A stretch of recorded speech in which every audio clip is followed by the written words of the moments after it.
Assalamualaikum warahmatullahi wabarakatuh. Selamat datang dan selamat berjumpa dengan saya, Sudirman Nasir, NIM 211050014, Program Studi Teknik Elektro semester 6, Universitas Kahuripan Kediri, Surabaya. Kali ini saya akan mempresentasikan mata kuliah praktikum tegangan tinggi, materi mekanisme kegagalan isolasi gas yang diampu oleh dosen Aulidina Dwi Nur Andrianti, STRT MT.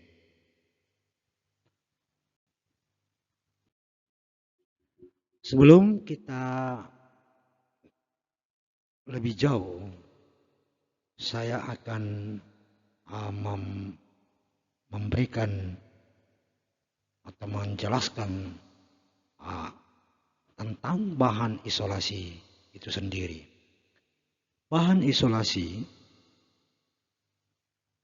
atau isolator atau bahan penyekat itu adalah merupakan alat yang digunakan untuk memisahkan bagian-bagian yang bertegangan atau bagian-bagian yang aktif. Bahan isolasi merupakan suatu peralatan yang digunakan sebagai pembatas dan pengaman pada peralatan listrik yang mempunyai kekuatan listrik yang cukup. Maksudnya di sini adalah sebagai pembatas antara peralatan-peralatan listrik yang mempunyai kekuatan listrik yang cukup untuk menjamin sistem keselamatan yang diperlukan pada saat peralatan listrik tersebut beroperasi maupun tidak beroperasi. Selanjutnya, kegagalan isolasi terbagi menjadi 3 poin. Di sini poin pertama adalah kegagalan bahan isolasi padat. Kemudian yang kedua kegagalan bahan isolasi cair, dan yang ketiga kegagalan bahan isolasi gas. Pada poin yang ketiga inilah yang nantinya saya akan menguraikan atau mempresentasikan kepada teman-teman sekalian.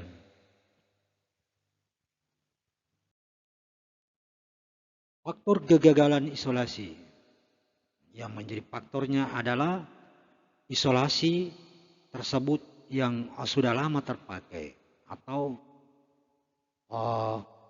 pemakaiannya sudah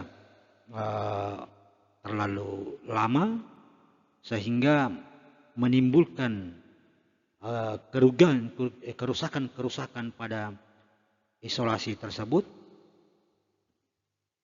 yang pada akhirnya menimbulkan kegagalan pada isolasi. Kemudian yang berikut adalah berkurangnya kekuatan dielektrik. Dan yang selanjutnya karena isolasi tersebut dikenakan tegangan lebih atau pada bahan isolasi tersebut diberikan beban atau tegangan yang lebih tinggi daripada spesifikasinya, sehingga terjadi kegagalan pada bahan isolasi tersebut. Pada dasarnya, tegangan pada isolasi merupakan suatu tarikan atau tekanan yang harus dilawan oleh gaya dalam isolasi itu sendiri agar isolasi tidak judge.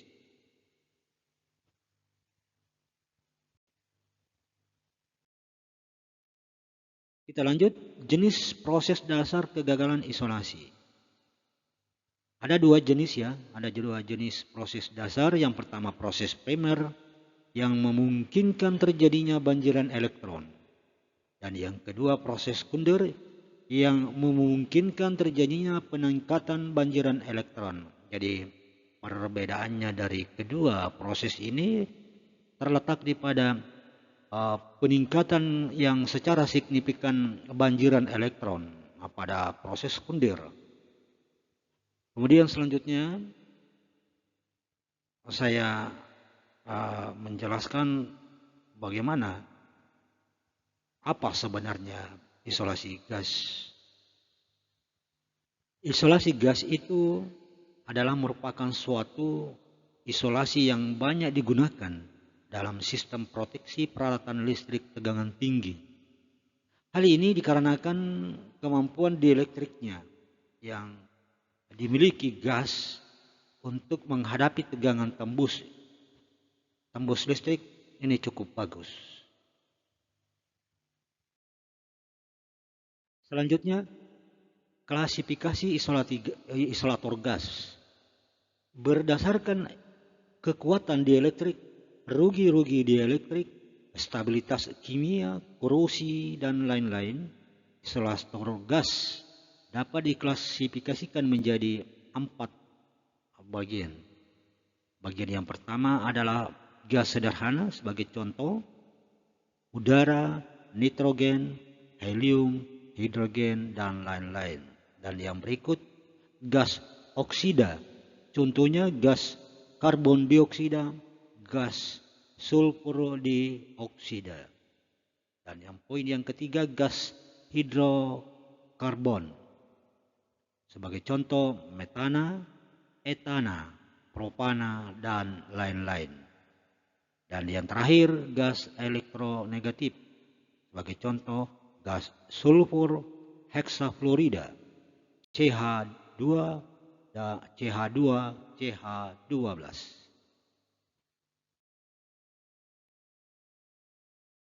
Dari penjelasan yang tadi tentang klasifikasi isolator gas, saya akan mengurai sedikit demi sedikit tentang bahan-bahannya. Yang pertama adalah udara. Udara merupakan bahan isolasi yang mudah didapatkan, mempunyai tegangan tembus yang cukup besar ya.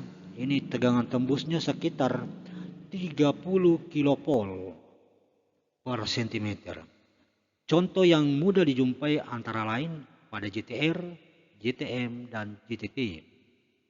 Antara satu dengan yang lain dipisahkan dengan udara. Hubungan antara tegangan tembus dan jarak untuk udara tidak linear. Sifat-sifat isolasi udara. Pada poin pertama, jika dua buah elektroda dipisahkan dengan udara dengan beda tegangan yang melebihi tegangan tembus, akan timbul loncatan bunga api. Yang selanjutnya, ketika tegangan dinaikkan lagi, akan muncul busur bunga api. Jadi semakin dinaikkan tegangannya akan menimbulkan busur bunga api. Dan jika dua buah elektroda berbentuk bulat dipisahkan dengan udara dengan jarak yang cukup besar, untuk tegangan tertentu akan memungkinkan terjadinya ionisasi. Besarnya tegangan tembus dipengaruhi oleh besarnya tekanan udara. Poin yang berikut adalah sulfur heksafluorida. Sulfur heksafluorida atau SF6 merupakan suatu gas bentukan antara unsur sulfur dengan fluor dengan reaksi eksotermis. SF6 adalah rumus kimia dari sulfur heksafluorida. Ia adalah gas yang banyak digunakan di lingkungan PLN sebagai media isolasi dan pendingin pada ruang. Dan pada kompartemen-kompartemen gas insulation substitution atau GIS. SF6 ini pada dasarnya adalah gas yang tidak beracun, tidak terbakar, tidak berbau, dan tidak berwarna. Bahkan bahan gas ini pun mampu bertahan hingga pada suhu 500 derajat Celcius. Cukup tinggi ya. Kemudian kita perhatikan pada gambar yang ada di slide ini, dapat kita lihat bahwa molekul SF6 mempunyai 6 atom fluor yang mengelilingi sebuah atom sulfur. Ini terdiri dari 6 buah atom fluor yang mengelilingi daripada atom sulfur. Masing-masing atom fluor yang ada di luar ini mengikat satu elektron. Mengikat satu elektron dari luar dari atom sulfur itu. Dengan demikian bahwa molekul SF6 ini merupakan gas yang paling stabil. Seperti halnya gas mulia. Sampai saat ini gas ini merupakan gas yang terberat yang mempunyai massa jenis 6.139 kg per meter. Artinya sekitar 5 kali berat daripada suhu 0 derajat Celcius dan tekanan 1 atmosfer.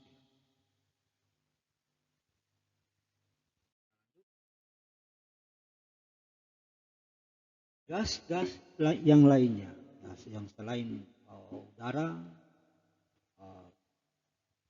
SF6 atau sulfur hexafluorida, ya, terdapat gas-gas lain seperti gas bentukan aflor organik, misalnya C7F14, C7F8, C14, dan F24. Mempunyai tegangan tembus yang tinggi, berkisar antara 6 sampai 10 kali tegangan tembus udara. Pemakaian gas ini cocok untuk bahan isolasi pada alat-alat pemutus. Selanjutnya, gas hidrogen merupakan gas yang ringan sekali, walaupun tegangan tembusnya tidak terlalu tinggi, tetapi bagus untuk pendingin karena konduktivitas termalnya tinggi.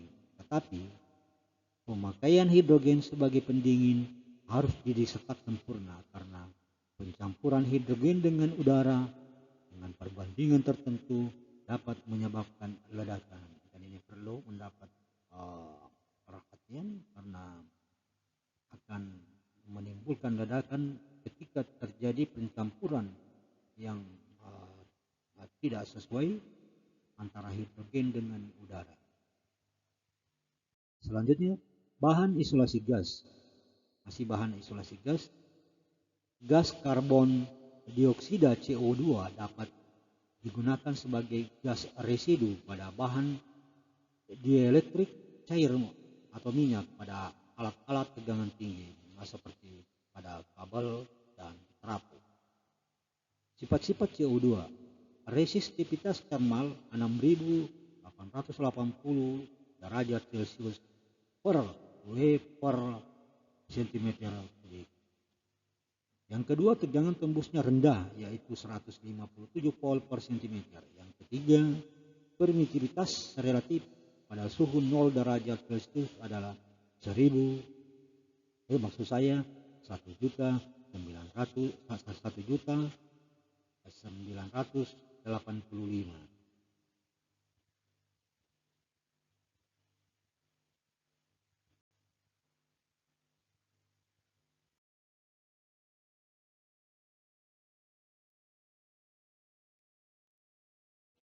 Masih lanjut pada gas freon 12 digunakan sebagai pendingin. dan juga sebagai bahan dielektrik pada kondensator. Sifat-sifat gas freon 12, resistivitas termal pada suhu 30 derajat Celcius adalah 10.400 derajat Celcius per W per cm. Yang kedua, tegangan tembusnya lebih tinggi daripada tegangan tembus CO2, yaitu 358 volt per cm. Selanjutnya masih pada gas bahan isolasi gas, yaitu gas neon adalah salah satu gas mulia yang banyak digunakan sebagai bahan pengisi lampu-lampu tabung. Sifat-sifat dari gas neon: tegangan tembusnya sekitar 100 volt per cm,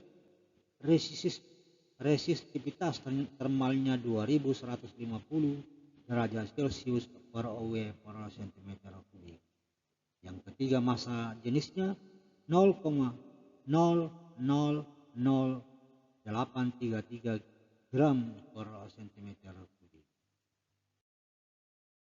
Sifat-sifat isolator.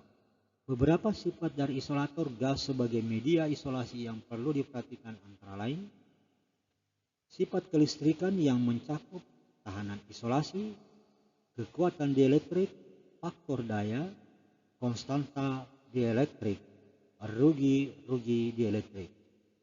Dan yang kedua, temperatur. Dan yang ketiga, sifat kimia. Poin yang keempat, sifat mekanis, kerapatan volume,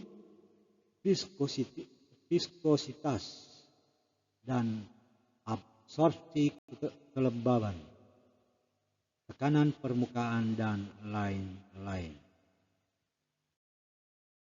Mekanisme kegagalan isolasi gas. Mekanisme kegagalan isolasi gas dalam mekanisme tembus listrik bahan isolasi ada beberapa peristiwa atau proses. Yang pertama adalah ionisasi, yaitu peristiwa terlepasnya elektron dari ikatan atom netral sehingga menghasilkan satu elektron bebas dan ion positif. Dan yang kedua, deionisasi adalah peristiwa di mana satu ion positif menangkap elektron bebas sehingga ion positif tersebut menjadi atom netral. Yang ketiga, emisi adalah peristiwa terlepasnya elektron dari permukaan logam menjadi elektron bebas. Proses dasar dalam kegagalan isolasi gas: ionisasi benturan elektron.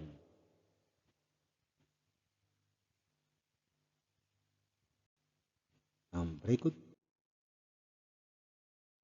mekanisme kegagalan isolasi itu terbagi dua, adalah mekanisme kegagalan Thomson dan mekanisme kegagalan Strimer. Yang pertama, mekanisme kegagalan Thomson. Pada proses primer, elektron yang dibebaskan bergerak cepat sehingga timbul energi yang cukup kuat untuk menimbulkan banjiran elektron. Jumlah elektron Ne pada lintasan sejauh dx akan bertambah dengan dNe, sehingga elektron bebas tambahan yang terjadi dalam lapisan dx adalah dNe sama dengan A kali Ne kali dx.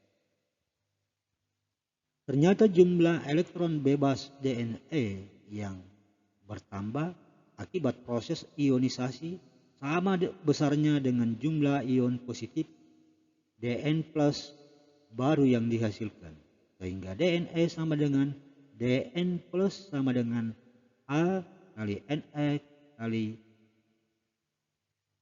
dalam kurung T untuk kurung kali dt, di mana A koefisien ionisasi Thomson, Dn plus jumlah ion positif baru yang dihasilkan, Ne jumlah total elektron, Fd kecepatan luncur elektron. Pada medan uniform, konstan Ne sama dengan No kali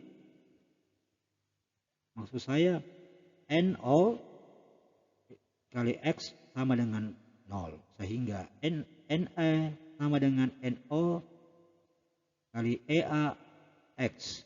Jumlah elektron yang menumbuk anoda per detik sejauh dari katoda sama dengan jumlah ion positif, yaitu N plus sama dengan NO kali EAX. Mekanisme kegagalan streamer. Ciri utama kegagalan streamer adalah postulasi sejumlah besar fotoionisasi molekul gas dalam ruang di depan streamer dan pembesaran medan listrik setempat oleh muatan ruang. Ion pada ujung streamer. Muatan ruang ini menimbulkan distorsi medan dalam sela. Ion positif dapat dianggap stasioner dibandingkan elektron-elektron yang bergerak cepat. Dan banjiran elektron terjadi dalam sela dalam awan elektron yang membelakangi muatan ruang ion positif.